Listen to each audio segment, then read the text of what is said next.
Welcome to tasty dish. ഞാൻ ഇന്നിവിടെ ഒരു അരിയുണ്ടയായിട്ട് ഉണ്ടാക്കാൻ പോകുന്നത് നല്ല ടേസ്റ്റുള്ള ഒരു അരിയുണ്ടയാണ്. നമ്മൾ പഴയ ആൾക്കാരൊക്കെ ഉണ്ടെങ്കിൽ വീട്ടിലുണ്ടെങ്കിൽ എല്ലാവർക്കും അറിയാൻ മതിയാവും അരിയുണ്ട എങ്ങനെ ഉണ്ടാക്കാമെന്ന്. പക്ഷേ നമ്മൾ പുതിയ ന്യൂ ജനറേഷനൊക്കെ നമ്മൾ ഒരുപാട് മറന്നുപോയൊരു ഐറ്റം തന്നെയാണിത്. അപ്പോൾ ഞാൻ ഇന്ന് വീഡിയോയിൽ അത് തന്നെയാണ് ഇട്ടത്. അപ്പോൾ നിങ്ങളെല്ലാവരും അറിയുന്നവരും അറിയാത്തവരൊക്കെ ഈ അരിയുണ്ട ഉണ്ടാക്കി നോക്കുക. നല്ലൊരു റെസിപ്പി തന്നെ, നല്ല ടേസ്റ്റാണ്. കുട്ടികൾക്ക് വൈകുന്നേരമൊക്കെ വീട്ടിലേക്ക് സ്കൂളിൽ വീട്ടിൽ വരുമ്പോൾ നമുക്ക് ഉണ്ടാക്കി കൊടുക്കാവുന്ന ഒരു അടിപൊളി ഐറ്റം തന്നെയാണ്. അതിനായിട്ട് ഞാൻ വീഡിയോയിലേക്ക് പോവുകയാണ്. അതിനായിട്ട് നമ്മളൊരു ബൗളിൽ ഒരു കപ്പ് സാധാ ചോറിൻ്റെ വെക്കുന്ന അരിയാണ് ഇട്ടത്. ഞാൻ ഇവിടെ മട്ട അരിയാണ് ഇട്ടത്. അത് നന്നായിട്ട് കഴുകി വെള്ളമൊക്കെ ഒഴിവാക്കിയതിന് ശേഷം ഒരു പാനിലിട്ട് വറുത്തെടുക്കുകയാണ് കേട്ടോ ചെയ്യുന്നത്. നന്നായി അരി പൊട്ടി വറുത്തിട്ട് ഡ്രൈ ആയിട്ട് പൊട്ടി വരണം. ഇതുപോലെ കുറച്ച് നേരം ഇളക്കി കഴിഞ്ഞാൽ നിങ്ങൾക്ക് മനസ്സിലാവും അരി ഇങ്ങനെ പൊട്ടാൻ തുടങ്ങും. ഈ പൊരിയൊക്കെ പൊട്ടുന്ന പോലെ പൊട്ടിയിട്ട് എല്ലാ അരി പൊട്ടുന്ന വരെ വെയിറ്റ് ചെയ്യുക. അരി പൊട്ടിയിട്ട് മുഴുവനായിട്ട് പൊട്ടിയിട്ട് നമ്മൾ അരിയുണ്ട പെർഫെക്റ്റ് ആവില്ല. അതുകൊണ്ടാണ് പറയുന്നത് എല്ലാ അരി പൊട്ടിച്ച് എടുക്കുക. അതുപോലെ കരിയും ചെയ്യരുത്. അത് നന്നായിട്ടൊന്ന് ശ്രദ്ധിച്ച് നിങ്ങൾ അരിയൊക്കെ വറുത്തെടുക്കുക. വീട്ടിൽ മട്ട അരി ഉണ്ടെങ്കിൽ മാക്സിമം മട്ട അരി എടുക്കാൻ നോക്കുക. അപ്പോൾ അരിയുണ്ടെങ്കിൽ നല്ല കളറും നല്ല ടേസ്റ്റും ഉണ്ടാവും. ഇനി അതൊന്നും സാധാ മട്ട അരി ഒന്നും ഇല്ലെങ്കിൽ സാധാരണ അരി വെച്ചിട്ട് ചെയ്യാവുന്നതാണ്. അപ്പം നമ്മൾ അരിയൊക്കെ ഒന്ന് വറുത്തെടുക്കാൻ പോവാണ്. ഇതുപോലെ പൊട്ടി എല്ലാം വറുത്തെടുത്ത് അരി കംപ്ലീറ്റ് വറുത്തെടുത്ത് നമ്മൾ ഈ അരിയൊക്കെ വറുത്ത് കഴിഞ്ഞാൽ നമ്മളിതൊന്ന് മിക്സിയിൽ വെച്ച് നന്നായി ഒന്ന് പൊടിച്ചെടുക്കണം. ഫൈനായിട്ട് പൊടിച്ചെടുക്കണം കേട്ടോ. അപ്പോൾ അരി നന്നായി പൊടിച്ചെടുത്ത് കഴിഞ്ഞാലാണ് നമ്മൾ അടുത്ത ഐറ്റം നമ്മളിതിലേക്ക് ചേർക്കാൻ പോകുന്നത്. ഇപ്പോൾ വീഡിയോ സ്കിപ്പ് ചെയ്യാതെ നിങ്ങൾ കാണുക ലാസ്റ്റ് വരെ. അപ്പോഴേ അരിയുണ്ട് പെർഫെക്റ്റ് ആയിട്ട് നിങ്ങൾക്ക് കിട്ടുള്ളൂ. അപ്പോൾ നിങ്ങൾ കറക്റ്റായിട്ട് വീഡിയോ കാണുക, മിസ് ചെയ്യരുത്. അപ്പോൾ ഈ അരിയൊക്കെ പൊട്ടി തുടങ്ങി കഴിഞ്ഞു കേട്ടോ. ഏകദേശം പൊട്ടി കംപ്ലീറ്റ് ആയി. ഇതുപോലെ നമ്മൾ കൈ വെച്ചിട്ട് ഇങ്ങനെ തൊട്ട് നോക്കിയാൽ അരി ഇങ്ങനെ ക്രിസ്പി ആയിട്ട് ഇതാണ്ട് അങ്ങനെ പൊട്ടി വരും. ഇതാണ് നമ്മളെ ഏകദേശം അരി റെഡിയായി എന്ന് മനസ്സിലാക്കുക. അപ്പോൾ നമ്മൾ ഗ്യാസ് ഓഫ് ചെയ്തൊന്ന് പൊടിച്ചെടുക്കാൻ പോവുകയാണ്. ഫൈനായിട്ട് തന്നെ പൊടിച്ചെടുക്കുക. ഇനി ഇത് പൊടിച്ചെടുക്കുമ്പോഴേക്കും നമുക്ക് കുറച്ച് നിലക്കടലയാണ് എടുത്തത്. ഞാനിവിടെ പച്ച നിലക്കടലയാണ് വാങ്ങിയത്. അത് എന്നിട്ട് ഇവിടുന്ന് വീട്ടിൽ വെച്ചിട്ട് വറുത്തതാണ്. അതുകൊണ്ടാണ് ഇത്ര കളർ കൂടുതലായിപ്പോയത്. നിങ്ങൾക്ക് വറുത്ത കടലയാണ് പുറത്തുനിന്ന് വാങ്ങിക്കുന്നതെങ്കിൽ ഒന്ന് ചൂടാക്കണം കേട്ടോ. എന്നാലും അത് നന്നായിട്ടൊന്ന് അരിയുണ്ടയൊക്കെ എന്ന് പറഞ്ഞാൽ നമ്മളൊരു 2 ആഴ്ചത്തേക്കൊക്കെ വരാണ്ട് വെക്കുന്നതുകൊണ്ടാണ് ഇതെല്ലാം ചൂടാക്കി എടുക്കണം എന്ന് പറയുന്നത്. പിന്നെ ഒരു 3-4 ബദവും കൂടി ഞാൻ ഇതിലേക്ക് ഇട്ട് കൊടുത്തിട്ടുണ്ട്. ബദമൊന്ന് നമ്മൾ സാധാ ചീനച്ചട്ടിയിൽ അരി വറുത്ത പോലെ ഒന്ന് വറുത്തെടുക്കണം. നിങ്ങൾക്ക് ഇനി ഈ കടല വേണ്ടാന്നുള്ളവർ അണ്ടിപ്പരിപ്പ് മാത്രം ഇട്ടാലും മതി. മക്കൾക്കൊക്കെ കഴിക്കാമെന്ന് ഇഷ്ടമുള്ളവർക്കാണെങ്കിൽ അണ്ടിപ്പരിപ്പ് മാത്രം ഇട്ട് ഇതുപോലെ പൊടിച്ചെടുത്താൽ തരിതരിയായിട്ട് പൊടിക്കണം കേട്ടോ. അല്ലെങ്കിൽ അരി നല്ല നൈസായിട്ട് പൊടിക്കണം. പക്ഷേ ഇത് കുറച്ച് തരിയോട് കൂടിയിട്ട് പൊടിക്കുന്നതാണ് നല്ലത്. അപ്പോൾ നമ്മൾ ആ അരിയുണ്ടയിലൊക്കെ ആ ഒരു കടിപ്പ് നല്ല ടേസ്റ്റ് ഉണ്ടാവും. ഒരു കടലയുടെ കടിച്ചാൽ നല്ല ടേസ്റ്റ് ഉണ്ടാവും കേട്ടോ. അപ്പോൾ നിങ്ങൾക്ക് എങ്ങനെ വേണമെങ്കിലും എടുക്കാം നട്ട്സൊക്കെ. പിന്നെ വേണ്ടത് ശർക്കരയാണ്. ശർക്കര ഉരുക്കാൻ വെച്ചിട്ടുണ്ട്.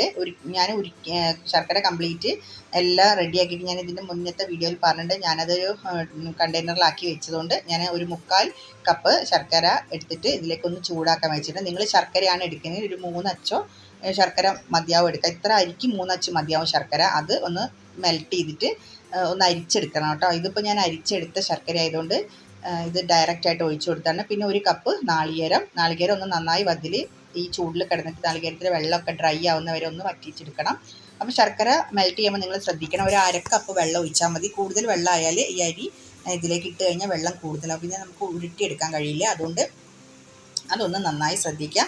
പിന്നെ അതിലേക്ക് ആവശ്യത്തിന് ഏലക്കാപ്പൊടിയും ഒരു നുള്ളു ഉപ്പും കൂടി ഇടുക. ഉപ്പൊന്ന് ബാലൻസ് ചെയ്യാൻ മാത്രം ഉപ്പിട്ടാൽ മതി. അതും കൂടി ഇട്ടിട്ട് ഇത് നല്ലൊരു സ്മെല്ലും ഒക്കെ വരാനും നല്ലൊരു ഫ്ലേവറൊക്കെ വരാനാണ് ഇതൊന്ന് ഏലക്കാപ്പൊടി ഇടുന്നത്. പിന്നെ വേണമെന്നുണ്ടെങ്കിൽ ജീരകം പൊടിച്ചിടാം. ഞാനിപ്പോൾ ജീരകം പൊടിച്ചിട്ടിട്ടില്ല. അതുകൂടി ഇട്ട് നന്നായി ഒന്ന് ഇളക്കി വരട്ടെ കേട്ടോ. അപ്പോൾ ഇതുപോലെ നിങ്ങൾ ഇങ്ങനത്തെ റെസിപ്പിയൊക്കെ ചെയ്യണമെന്നുണ്ടെങ്കിൽ ഞാൻ എപ്പോഴും പറയാറുള്ളത് പോലെ ശർക്കരയൊക്കെ ഉരുക്കി വെച്ചാൽ ഇത് കണ്ടാൽ ഇപ്പോൾ ശർക്കര ഉരുക്കിക്കൊണ്ട് എനിക്ക് പെട്ടെന്ന് പണി കഴിഞ്ഞു. ഇതൊന്ന് തിളയ്ക്കാനുള്ള ടൈം മാത്രമേ ഉണ്ടായിരുന്നുള്ളൂ. മറ്റു നമ്മൾ ശർക്കര ഉരുക്കി അത് അരിച്ചെടുത്ത് കുറേ ടൈം എടുക്കും. അപ്പോൾ ഇതിനൊക്കെ നല്ലൊരു സുഖമാണ് ഈ ശർക്കരയൊക്കെ ഉരുക്കി കുപ്പിയിലാക്കി വെക്കുന്നത്. അപ്പോൾ നമുക്ക് ആവശ്യത്തിന് നമുക്ക് കുറച്ച് ഒഴിച്ചിട്ട് എല്ലാ പലഹാരമൊക്കെ ഉണ്ടാക്കിയെടുക്കാൻ നല്ല സുഖമാണ് കുട്ടികളൊക്കെ വരുമ്പോഴേക്ക്. അപ്പോൾ നമ്മളിവിടെ ശർക്കര നന്നായിട്ടൊന്ന് വറ്റി വന്നിട്ടുണ്ട്. ഇനി ആ നന്നായി നൈസായിട്ട് അരി പൊടിക്കണം. അത് ഇതിലേക്കിട്ട് അരി പൊടിക്കുമ്പോൾ തന്നെ ഈ മട്ട അരി ആയതുകൊണ്ട് നല്ലൊരു കളർ ഉണ്ടായിരിക്കും. അത് ഇതിലേക്ക് ഇട്ടിട്ട് ശർക്കര പാവിലേക്ക് ഇട്ടിട്ട് നന്നായിട്ടൊന്ന് ഇളക്കിയെടുത്തിട്ടുണ്ട്. പിന്നെ നമ്മൾ ഇടാനുള്ളത് ഈ കടലയുടെ പൊടിയാണ്. കടലയും കൂടി ഇതിലേക്ക് ഇട്ട് കൊടുക്കുന്നുണ്ട്. ഇതിലൊട്ടും ഞാൻ നെയ്യോ എണ്ണയോ ഒന്നും ഉപയോഗിച്ചിട്ടില്ല. നിങ്ങൾക്ക് വേണമെന്നുണ്ടെങ്കിൽ ഈ സമയത്ത് ഒന്ന് ഉരുട്ടിയെടുക്കുന്ന സമയത്ത് ഇത് ഒന്ന് ഫുള്ളായിട്ട് ഒന്ന് ഈ ശർക്കരയുടെ ഈ വെള്ളത്തിലേക്ക് വെച്ചിട്ട് നന്നായി ഒന്ന് ഇളക്കിയെടുത്തതിന് ശേഷം നിങ്ങൾക്കൊരു 1-2 സ്പൂണൊക്കെ നെയ്യ് ഒഴിക്കുക. കുട്ടികൾക്കൊക്കെ കഴിക്കുന്ന നെയ്യ് ഇഷ്ടമുള്ള കുട്ടികൾക്കൊക്കെ ആണെങ്കിൽ ഒരു 1-2 സ്പൂണൊക്കെ നെയ്യ് ഒഴിക്കുന്നത് നല്ലതാണ്. ഞാൻ നെയ്യൊന്നും ഒഴിച്ചിട്ടില്ല. ഇതുപോലെ ശർക്കര ആ പാവിൽ തന്നെ വെച്ചിട്ട് ഉരുട്ടിയെടുത്തിക്ക് തന്നെയാണ് കേട്ടോ. അപ്പോൾ നന്നായി ഒന്ന് ഇളക്കി കംപ്ലീറ്റ് ഒന്ന് മിക്സ് ആക്കി എടുക്കണം. ഇതുപോലെ കയ്യിൽ വെച്ച് ചൂടോട് കൂടിയിട്ട് ആയതുകൊണ്ട് നമുക്ക് കൈ വെച്ചിട്ട് കുഴയ്ക്കാൻ പറ്റില്ല. അതുകൊണ്ട് കയ്യിൽ വെച്ചിട്ട് തന്നെ കുഴച്ചിട്ട് ഇത് കുറച്ച് നല്ല സ്മൂത്തായി എടുക്കുക. പിന്നെ ശർക്കര പാവ് ഉണ്ടാക്കി കഴിഞ്ഞ് നാളികേരം വറ്റിയതിന് ശേഷം ആ ചൂടൊന്ന് തണിഞ്ഞിട്ട്, ഒരുപാട് തണിയേണ്ട ആവശ്യമില്ല, എന്നാലും കുറച്ചൊന്ന് തണിഞ്ഞിട്ട് വേണം നമ്മൾ ഈ അരിയും കടലയും ഇടാട്ടോ. അത് നിങ്ങൾ പ്രത്യേകം ശ്രദ്ധിക്കണം. അത് ഞാൻ വിട്ടുപോയതാണ് പറയാൻ. ചൂടോട് കൂടിയിട്ട് ശർക്കര പാനിയിലേക്ക് ഈ അരി ഇടരുത്. ഒന്ന് തണിഞ്ഞിട്ട് വേണം അരി കടലയൊക്കെ ഇടാൻ. അല്ലെങ്കിൽ അരി അതിൽ കിടന്ന് വെന്തിട്ട് വല്ലാതെ സോഫ്റ്റായി പോകും. അരിയുണ്ടെന്ന് പറഞ്ഞാൽ കുറച്ച് ഉറപ്പ് വേണം. വല്ലാതെ ഉറപ്പല്ല ഞാൻ പറഞ്ഞത്, കുറച്ച് കഴിക്കാൻ പറ്റുന്ന ഒരു ഉറപ്പിലാണ് കേട്ടോ വേണ്ടത്. അപ്പോൾ അത് ചൂടോട് കൂടിയിട്ടാൽ നല്ല ഒരു സോഫ്റ്റായി പോകും അരിയുണ്ട. പിന്നെ അത് ടേസ്റ്റ് ഉണ്ടാവില്ല. അങ്ങനെ ഇതൊന്ന് തണിഞ്ഞതിന് ശേഷം കൈവച്ച് ഇതുപോലെ ഉരുട്ടിയെടുക്കുക. വേറെ ഒരു പണിയുമില്ല അരിയുണ്ട ഉണ്ടാക്കാം. എത്ര എളുപ്പമായിട്ട് ഉണ്ടാക്കാം. ഇതുപോലെ കൈവച്ച് ബോൾസ് ആക്കിയിട്ട് എടുക്കുക. ഈ സമയത്താണ് ഞാൻ പറഞ്ഞത് നെയ്യ് വേണമെങ്കിൽ ഒന്നുകിൽ കയ്യിൽ നെയ്യ് വെച്ചിട്ട് ഒന്നിങ്ങനെ ഉരുട്ടി കൊടുക്കുക. അല്ല നിങ്ങൾക്ക് 2-3 സ്പൂൺ ഇതിലേക്ക് നെയ്യ് ഒഴിക്കണമെന്നുണ്ടെങ്കിൽ അത് ഒഴിക്കുക കേട്ടോ. അപ്പോൾ ഞാനിവിടെ ഒന്നും ഉപയോഗിച്ചിട്ടില്ല. ഇപ്പോൾ തന്നെ കണ്ട ആ ശർക്കരയുടെ അതിൽ കിടന്ന് നല്ല അടിപൊളിയായിട്ട് നമ്മൾ അരിയുണ്ട റെഡി ആയിട്ടുണ്ട്. അപ്പോൾ കുട്ടികളൊക്കെ വരുമ്പോൾ നല്ലൊരു ഹെൽത്തി ആയിട്ടുള്ള പലഹാരം തന്നെയാണിത്. നമ്മൾ എണ്ണയിലിട്ട് വറുത്ത് കോരിയെടുക്കുക ഒന്നും ചെയ്യേണ്ട. കുട്ടികൾക്ക് കഴിയുന്നത് ഇങ്ങനത്തെ ഭക്ഷണം കൊടുക്കുക, അതാണ് നല്ലത്. കണ്ടോ ഇതുപോലെ ഓരോ ഉരുളിയായിട്ട് ഞാൻ ഉരുട്ടിയെടുക്കുകയാണ് കേട്ടോ. അപ്പം നമുക്ക് ഏത് ഷേപ്പിൽ വേണമെങ്കിലും, കുട്ടികളെ കണ്ണിൽ പൊടിയിടണമെങ്കിൽ നമുക്ക് ഏത് ഷേപ്പിൽ വേണമെങ്കിലും കൊടുക്കുക. സാധാരണ അരി ഉണ്ടാന്ന് പറഞ്ഞാൽ റൗണ്ട് ബോളായിട്ട് തന്നെ ഉണ്ടാവുക. അപ്പോൾ അതൊക്കെ നമ്മൾ ഇഷ്ടം പോലെ എന്ത് വേണമെങ്കിൽ ചെയ്യാം. ഞാനെല്ലാം ഇതുപോലെ ബൗളാക്കിയിട്ട് എടുത്തിട്ടുണ്ട്. നല്ല ടേസ്റ്റുള്ള സാധനമാണ് കേട്ടോ. അത് എന്ത് ടേസ്റ്റാണെന്ന് അറിയാം. ശരിക്കും പറയുകയാണെങ്കിൽ നമ്മൾ ഈ അരി വെച്ചിട്ട് ഇത്ര ടേസ്റ്റിൽ ഒരു പലഹാരം ഉണ്ടാക്കാൻ പറ്റുമെന്ന് നമുക്ക് അത്രയും നമ്മൾ വിചാരിക്കില്ല. അത്രയും ടേസ്റ്റാണ് അരി.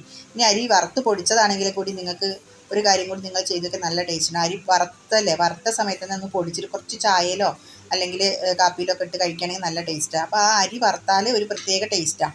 അപ്പോൾ ആ അരി ഉണ്ടാന്ന് പറഞ്ഞാൽ ആ അരി വറുത്ത ടേസ്റ്റാണ് വരുന്നത്. പിന്നെ അതിൽ നാളികേരം, ഏലക്ക അങ്ങനത്തെ സാധനങ്ങളൊക്കെ കൂടുമ്പോൾ അരിയുണ്ട നല്ലൊരു ടേസ്റ്റാണ്. അപ്പോൾ നിങ്ങൾ ഇതുപോലെ ഉണ്ടാക്കി നോക്കുക. കുട്ടികൾ വരുമ്പോൾ ഇതുപോലെ ഉണ്ടാക്കിയിട്ട് കുട്ടികൾ കഴിക്കാൻ നോക്കുക. അപ്പോൾ നല്ലൊരു റെസിപ്പിയാണെന്ന് എനിക്ക് തോന്നുന്നു. എല്ലാവരും ഇത് ഉണ്ടാക്കി നോക്കണം. ഞാനിവിടെ ഉണ്ടാക്കിയപ്പോൾ എല്ലാവർക്കും കൂടെ ഇഷ്ടമായിട്ടുണ്ട്. അപ്പോൾ എൻ്റെ ചാനൽ ഇതുവരെ കാണാത്തവരാണെങ്കിൽ എന്നെ ഒന്ന് സബ്സ്ക്രൈബ് ചെയ്ത് സപ്പോർട്ട് ചെയ്യണം.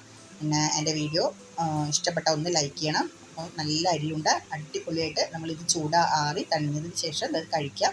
കുറച്ച് ഉറപ്പൊക്കെ ഉണ്ടാവും. ഒരുപാടല്ല, നമ്മൾ കഴിക്കാൻ പറ്റുന്ന അത്രയും ഉണ്ടാവും കേട്ടോ.